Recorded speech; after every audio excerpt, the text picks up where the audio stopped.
when we took over, one of our first agenda, and we want to continue with that agenda, is the economic growth of Mombasa.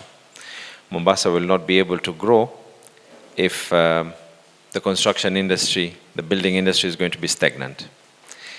And I gave figures that the last Kenya National Bureau of Statistics indications are that 9% of our economy as Mombasa is derived from the construction industry.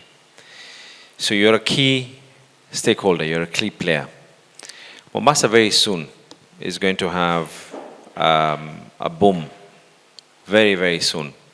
And I want us all to be on the same level, that when we're growing, we need to grow together.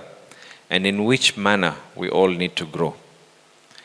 One, there is the passenger rail that is coming from the railway station within town, going all the way to Miritini. Probably within a period of about 30 days, there is the Kenha Highway, which is basically the Mombasa-Kilifi dual carriageway that is about to start in the next 30 days or so. And I'm getting the sitting in so that we can be able, because our segment is going to start from Kengeleni all the way to Mtwapa. And it's going to be built in phases, but that is one of the phases that they're immediately going to start working on with. There's got the Dongo Kundu as well, that is going to be prioritized. There's the industrial park, which we are hoping that the county government, we want to just finalize with the PPP segment so we can be able to start embarking on that. In turn, there's going to be massive investments, massive growth. That means more business for you here. Some of you who are here from the Architectural Association of Kenya, I want to thank you for being part and parcel, because you're the ones who are actually the ones who are engaging with the county government more. On my part, I've given my commitment that approvals will be given within the stipulated timeline of 60 days. That you have my. But I think it's also equally important for you to maintain your part. We all know for a fact that we have quite a number of properties that have been built. And those properties were built either by yourselves, or your colleagues, or your competitors, or whoever it is. Someone must have built them. Someone must have gone ahead and done whatever needed to be done. But we have properties right now that don't have the proper, arrangement of how we are going to take care of that sewer system. Otherwise, we'd not be having overflowing sewer. Someone did it, isn't it? We all have to agree that as much as there were some things that should have been done better on this side, there were some things that should have been done better on the other side. Let's not go back into reverse. Let's move now forward, because if we go into reverse, we will not be able to do anything. I requested everyone who has ever applied to be invited today. So I'm proof that no one will say they were not informed. I am personal proof that no one will say they were not informed. Everyone was informed. I believe that it is time for us also to empower the younger generation. It is for that reason that whilst we ensure approvals are going to come out on time, I have gone through the database of 4,000 plus employees in the county. And we have a team that is going to work for the next 21 days to provide me personally on a weekly basis with a building audit. This is very vital, not just for me, but even for all of you.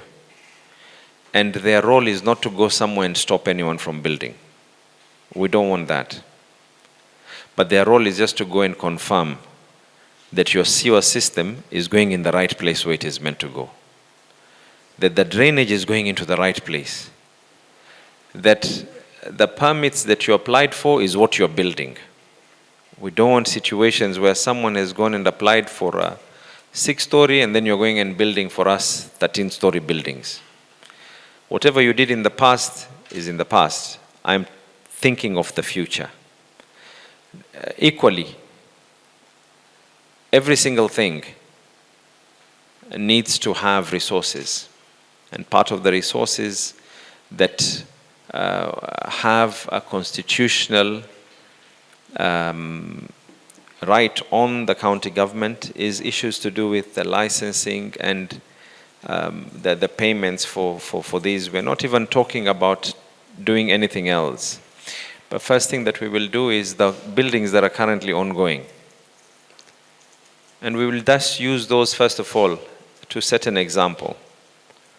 And let it be an example not for punitive measures, for corrective measures. There's a difference. Punitive is where we now start saying that no, you're not going to build. Corrective is measures that we're giving you an opportunity to correct the errors of the past. And I think that is going to be fair to everyone, isn't it? Mombasa is a place where I want my children and my grandchildren to grow the same way your children and your grandchildren should be able to stay in those places as well. So the team is going to be, I think they're already here. They will be introducing themselves. Please give them that necessary cooperation. They'll be providing to me weekly reports. And again, my office is open. Mombasa is open for business. We want everyone to have an opportunity of growth. With all these new things that are coming up, Mombasa is going to be very vibrant. The return of port services back into Mombasa, growth of an economy is steady, it is slow, but it is steady. So prepare yourselves, prep yourselves. And now what I've also insisted on is in your applications, we want to have minimal human contact. You don't have to know anyone. Just do the right thing. Minimal human contact. We have done this in the cess points, it has worked. We've done this in the parking, it is working. We have done this, right now we're starting with the markets as well. And if we can deal with people in markets, even you guys who have double degrees can be able to do it without necessarily having too much human contact, which is what brings in that conflict eventually.